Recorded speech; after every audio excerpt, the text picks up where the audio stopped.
Bienvenue sur le Courrier du Cœur. Je suis Tina Carr, votre hôte, votre coach et confidente.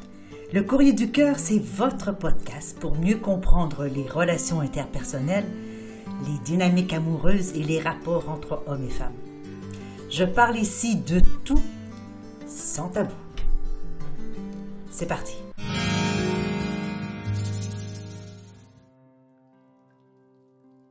Je reçois aujourd'hui une lettre provenant de Nathalie qui va comme suit. Bonjour Tina, je suis une femme de 41 ans et je suis mariée depuis 15 ans. Jusqu'à ce jour, la relation avec mon mari pouvait se qualifier de normale. Notre intimité, sans être rocambolesque, semblait nous satisfaire tous les deux. Dernièrement, mon mari me demande de faire des choses que je n'ose pas faire. Cela me gêne, me rend mal à l'aise. Je ne sais même pas si ces demandes sont légitimes ou si elles sont complètement absurdes. Je sais qu'il regarde pas mal de porno et je crois bien que toutes ces idées viennent de là. Je veux bien essayer un ou deux trucs, mais là je crois qu'il déborde et plus ça va, plus il semble vouloir des trucs bizarres. Il me dit que cela se fait partout et par tout le monde et que moi, je suis vieux jeu. Je ne sais pas trop quoi faire. J'ai besoin de vos conseils. Merci. Chère Nathalie, bien d'abord, merci toujours de communiquer avec nous, avec notre auditoire, nos auditeurs, nos auditrices. Tous ces beaux messages, ces courriers qu'on reçoit ici peuvent nous permettre justement d'aider les uns et les autres à comprendre certaines choses. On partage, on échange et ça sert à tout le monde. Alors aujourd'hui, on a une petite problématique, chère Nathalie, avec votre intimité. C'est ce que je semble comprendre, que votre mari vous demande de faire certaines choses et que vous êtes un peu moins partante, si je peux dire, à les exécuter avec lui. Ça peut être un souci, c'est évident, lorsque la libido, premièrement, lorsque les expériences, les fantasmes, les idées, les désirs, les goûts diffèrent d'un partenaire à l'autre. Mais en même temps, ça peut être très intéressant d'aller justement à la rencontre de l'autre dans son univers. Alors, nous allons aujourd'hui décortiquer un peu tout ceci et voir comment est-ce qu'on peut adresser cette problématique qui, franchement, m'est demandée souvent, souvent me questionne sur qu'est-ce que je peux faire si, ma libido n'est pas celle de mon mari ou de ma conjointe, et deux, si les actions, les désirs, les fantasmes sont complètement aussi différents. On va déjà mettre en lumière le fait que l'idée qu'on se fait de la sexualité, de l'intimité, est vraiment associée avec la manière qu'on a été élevé. Il est entendu qu'une personne qui est élevée dans un milieu ultra religieux, ultra sévère, ultra moraliste, cette personne-là va avoir du mal à sortir du cadre traditionnel de l'intimité qui ne sert normalement qu'à la reproduction. Il faut aussi comprendre qu'il n'y a pas si longtemps que la sexualité est une source de plaisir, est une source de rencontre du partenaire dans un espace-temps qui est complètement unique, puisqu'il y a la rencontre des chairs, la rencontre des fluides, la rencontre de la peau, du toucher, etc. Il faut se rappeler que pendant des millénaires, l'acte sexuel était donc réservé à la reproduction, à la survie de la famille, à la survie donc des empires aussi, des fortunes, et que les mariages se faisaient des mariages d'affaires pour concrétiser ces associations. Depuis peut-être plus d'une 50-60 d'années, tout à coup, la sexualité devient quelque chose de plaisant. C'est un moment de rencontre, c'est un moment d'échange réel entre deux partenaires.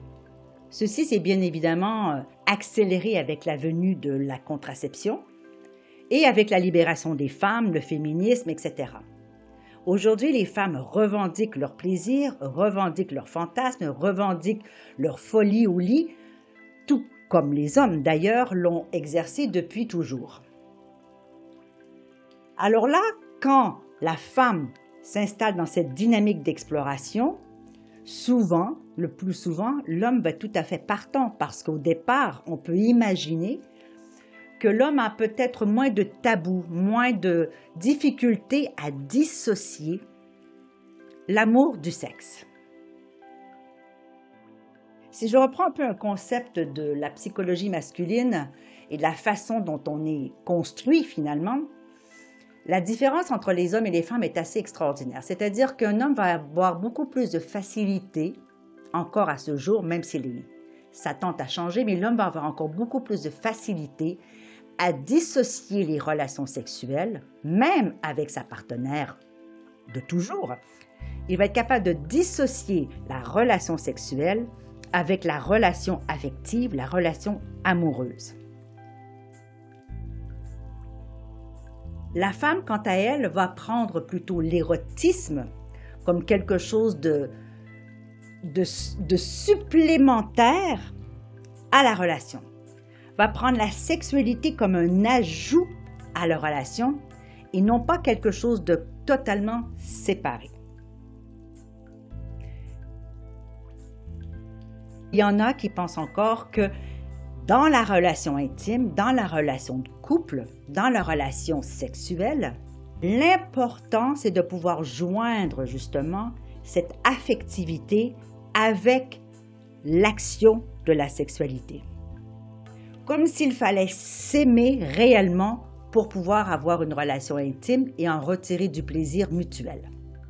C'est une école de pensée qui n'est pas tout à fait fausse, c'est-à-dire lorsqu'on aime quelqu'un, on est peut-être plus enclin à être tolérant, à essayer des choses, à vouloir pardonner certaines maladresses, etc. Mais l'amour, la douceur, l'érotisme amoureux, affectif, n'est pas toujours le meilleur allié de la relation sexuelle. Pourquoi? Parce que l'affectivité, l'amour peut être inhibiteur. C'est-à-dire qu'on se pose finalement quelques limites reliées avec l'amour, qui est donc dans la bienveillance, dans le respect, dans la confiance, dans l'échange, dans le partage, dans l'équité, pour pouvoir justement sortir de ce moule. Eh bien, il faut être en mesure de dissocier un peu la sexualité de l'amour. Et en faisant ceci, ça permet aux individus de sortir du cadre moraliste, éducationnel, sociétal, et s'aventurer dans des sphères, dans des domaines, dans des mondes qui sont plus issus de l'imaginaire. Et pour ça, bien évidemment, ça prend plus de permissivité, ça prend plus de liberté, ça prend plus de lâcher prise.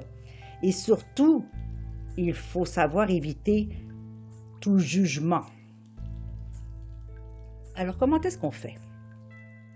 Je dis depuis toujours que le couple doit reposer sur des piliers, ou plutôt la relation de couple doit reposer sur des piliers fondamentaux, qui sont, selon mon point de vue à moi, donc la communication, le respect, la confiance et la créativité.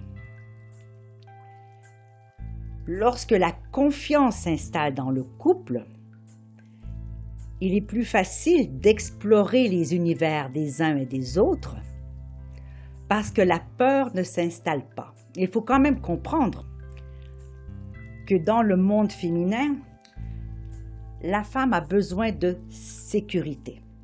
Pourquoi la femme a-t-elle besoin de sécurité plus que l'homme dans la relation intime? Si on regarde simplement la morphologie, la femme est un réceptacle. Elle reçoit, on s'introduit dans elle, on la pénètre. Donc la femme accueille l'homme à l'intérieur d'elle-même. Donc pour accepter qu'un dard, de toutes les formes, s'introduise dans notre intérieur, il faut être certaine d'être en sécurité. Il faut être certaine de pouvoir faire confiance à l'autre qu'il ne nous fera pas mal, qu'il va respecter nos limites, qu'il va respecter un minimum de convenance, si je puis dire.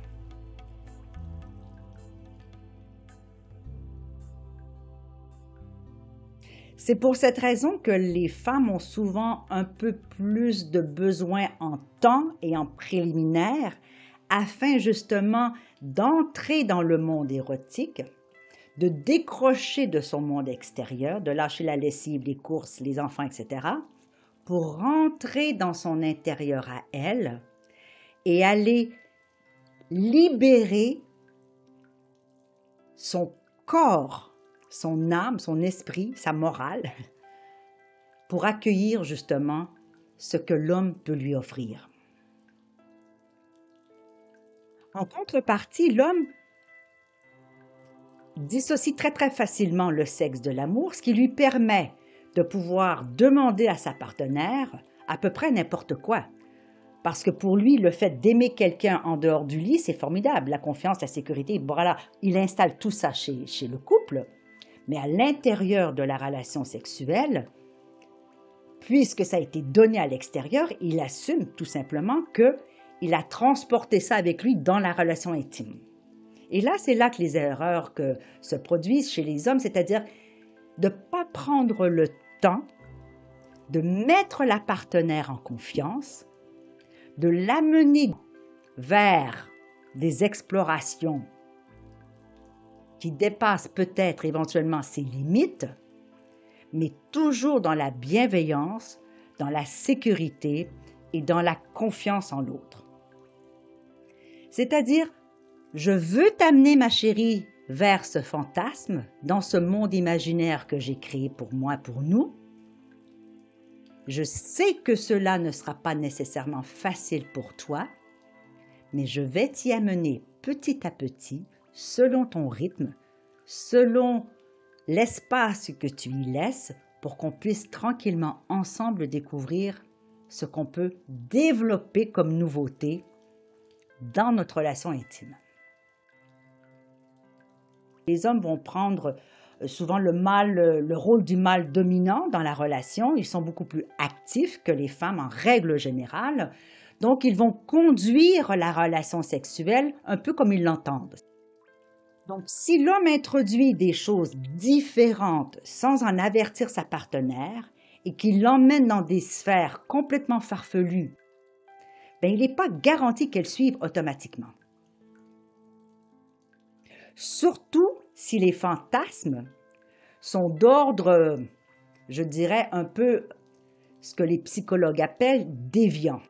Alors, lorsque l'homme amène des nouveaux fantasmes qui pourraient être perçus comme déviants chez sa partenaire, il est évident qu'il va y avoir une résistance puisque la morale, le jugement, la honte, la culpabilité, la gêne, tout ça va s'installer dans la tête de la femme qui ne pourra pas, bien évidemment, se connecter à son affectif et encore moins se connecter avec son corps. Chère Nathalie, vous êtes prise avec les fantasmes que votre mari veut introduire dans votre relation intime. Vous soupçonnez même qu'il les a vus sur le porno. Mais franchement, c'est fort possible parce que si on se rappelle même il y a pas si longtemps, il y a 150 ans, déjà juste faire une pipe, la fellation, c'était quelque chose que les épouses ne faisaient jamais. On allait chez les prostituées pour avoir une fellation. Le rouge à lèvres rouge qui indiquait aux hommes que la femme était partante pour donner une fellation.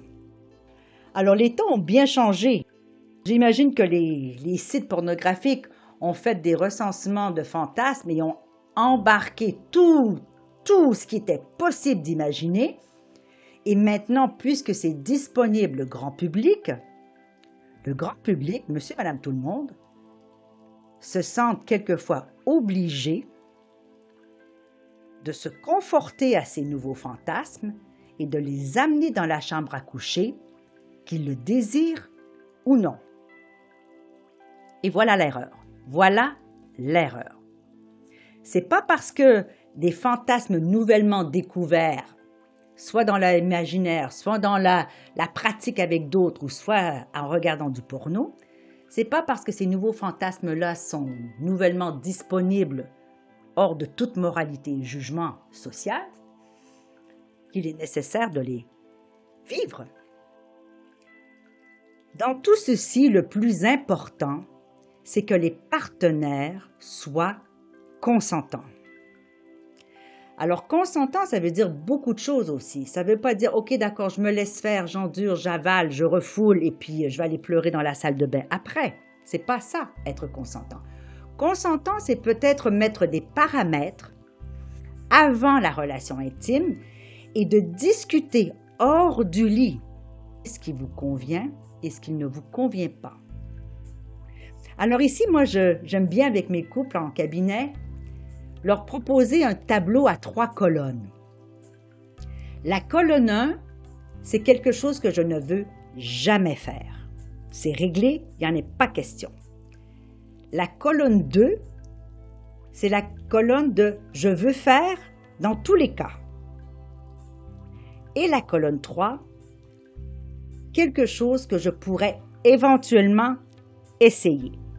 Alors, il y a le oui, il y a le non, peut-être. Et il faut quand même comprendre que la relation sexuelle, la relation intime, c'est tout d'abord un jeu.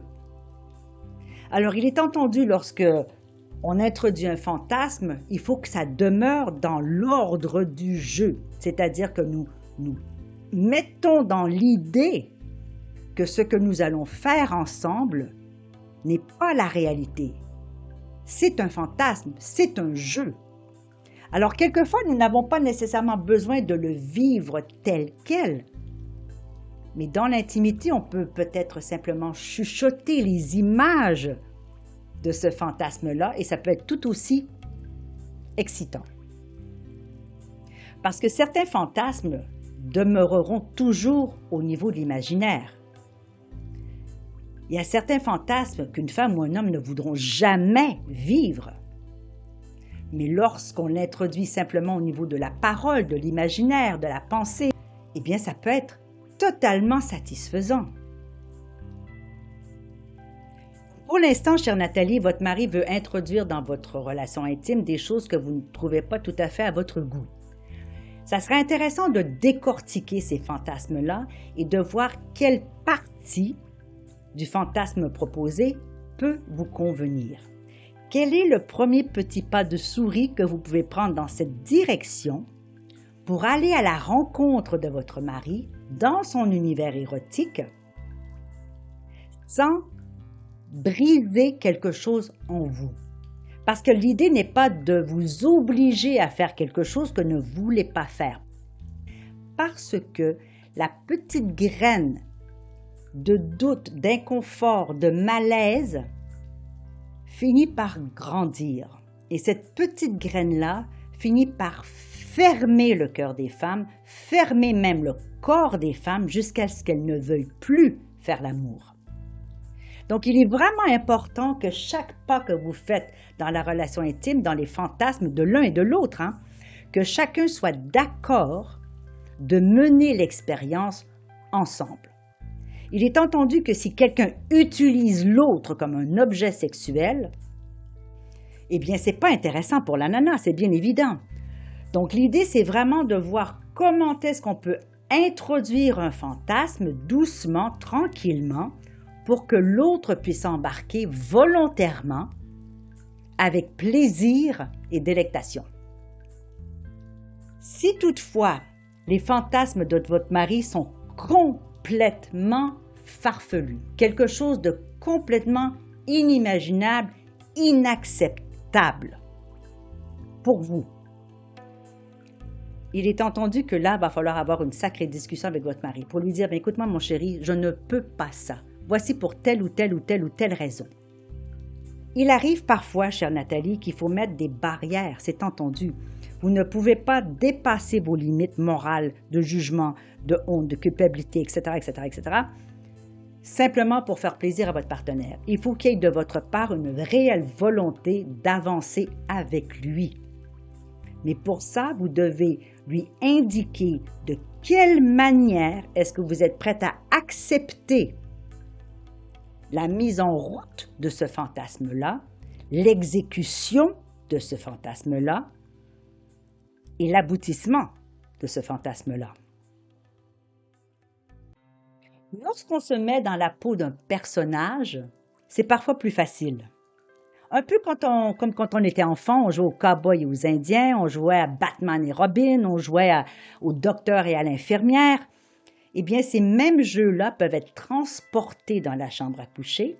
Et ce qui est magnifique lorsqu'on incorpore finalement ces personnages, on s'offre une petite distance, un petit détachement entre nous et le personnage, ce qui permet une plus grande liberté.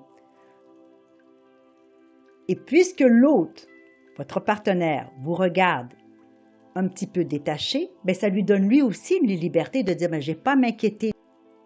Je sais que dans son personnage qu'elle a choisi de vivre aujourd'hui, elle est d'accord avec ça. » Alors, la prescription que je ferai à ce stade-ci, chère Nathalie, c'est d'identifier les fantasmes avec votre conjoint, ce qu'il veut vivre, ce que vous voulez vous aussi vivre. De déterminer dans ce fantasme-là ce qui vous convient, jamais, toujours, peut-être, et d'amener chacun des fantasmes de manière bienveillante, de manière patiente, de manière douce et de valider après la relation si tout est OK et on ajuste. Une fois, j'ai vu sur Internet l'entrevue d'un vieux couple qui était marié depuis plus de 70 ans et on leur demandait à quoi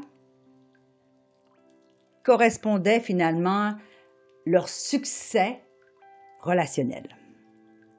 Et la femme, toute coquine, répond « Nous, on a comme principe d'essayer tout une fois. Si on aime, on recommence. » J'ai trouvé ça absolument merveilleux. Parce que si on essaie quelque chose, ça ne veut pas dire qu'on va l'adopter. Ça ne veut pas dire qu'on va se sentir obligé de répéter, répéter et répéter la même chose. On essaie, ça ne nous convient pas, on laisse tomber, on essaie autre chose. Ou on essaie, certaines parties ne me conviennent pas, on corrige, on ajuste et on recommence. Voyez-vous, donc l'idée, c'est pas de se laisser imposer quoi que ce soit, chère Nathalie, mais plutôt d'aller à la découverte des fantasmes et de déterminer de quelle manière est-ce que vous êtes prête à accepter de vivre ces fantasmes-là pour que vous aussi vous y trouviez plaisir et satisfaction tant physique qu'émotionnelle que spirituelle. Parce qu'il n'y a rien de pire dans une relation de couple que de subir des fantasmes masculins qui sont parfois, c'est pour pas dire souvent, d'ordre un peu plus hardcore. Donc, il n'y a rien de pire que d'accepter de vivre ces fantasmes-là sans être volontaire. Mais dans ce sens de « je veux, je lâche prise, j'ai envie d'explorer ». La relation sexuelle, Nathalie, n'est pas là pour être subite. Elle est là pour être partagée. Et lorsque les hommes vont comprendre que la femme, en règle générale, va être prête à explorer à peu près n'importe quoi si elle se sent en confiance, si elle se sent respectée et si elle se sent en sécurité. Alors, il n'est pas interdit pendant la relation de demander « Est-ce que ça va, chérie? T'es OK? T'es OK? » Ou bien, comme dans le système BDSM, avoir un code de couleur. Vert, ça me va. Jaune, attention, là tu dépasses un peu les bornes. Rouge, arrête-toi, j'en veux plus. Qu'est-ce qui nous empêche de mettre nos limites même pendant la relation sexuelle? Il y a très peu d'hommes qui vont continuer quelque chose alors que vous leur dites d'arrêter. Et si c'est le cas, eh bien c'est peut-être le temps d'arrêter la relation, point final. Parce que là, on dépasse le consentement, on est presque dans le viol conjugal. Alors moi, je vois ici, chère Nathalie, une opportunité pour vous et pour votre mari de découvrir une nouvelle manière d'introduire des jeux dans votre intimité, parce qu'il ne faut quand même pas se cacher, après 15 ans, la monotonie s'installe, l'habitude s'installe, le déjà-vu s'installe, et les femmes, en règle générale, s'ennuient au lit après la première année, alors que les hommes, ça prend à peu près 10 ans. Donc, voyez-vous, si après 10 ans, 15 ans, votre homme demande quelque chose, peut-être que pour vous, ça fait déjà un bon moment que vous vous ennuyez au lit avec lui. Voilà l'occasion peut-être de vous-même vous dévoiler et d'aller à la rencontre de vos propres fantasmes que vous pouvez partager à votre conjoint. Pourquoi pas? J'aimerais dire finalement que dans la relation intime, il n'y a rien de plus merveilleux que de se connecter à l'autre, que d'être sur la même longueur d'onde dans ce partage de fantasmes. Être tout seul dans un fantasme, c'est pas très intéressant. Mais être à deux, de se connecter à l'autre et de se dire, tu vois, je te fais tellement confiance, je me sens tellement en sécurité avec toi que je m'abandonne à toi. C'est merveilleux ça pour une femme. Au même titre que la même femme pourra avoir envie de dire je prends le contrôle et c'est moi qui dirige les opérations, ça peut être aussi très intéressant pour un homme. Donc, explorer, discuter, essayer, ajuster, corriger, enlever, ajouter. La vie est si courte et on n'a parfois pas toujours l'occasion de se ramasser tous les deux ensemble en intimité parce qu'on est tellement occupé par nos vies. Pourquoi pas, de temps en temps, ouvrir le chapitre fantasme et d'explorer ensemble où tout ceci peut vous amener.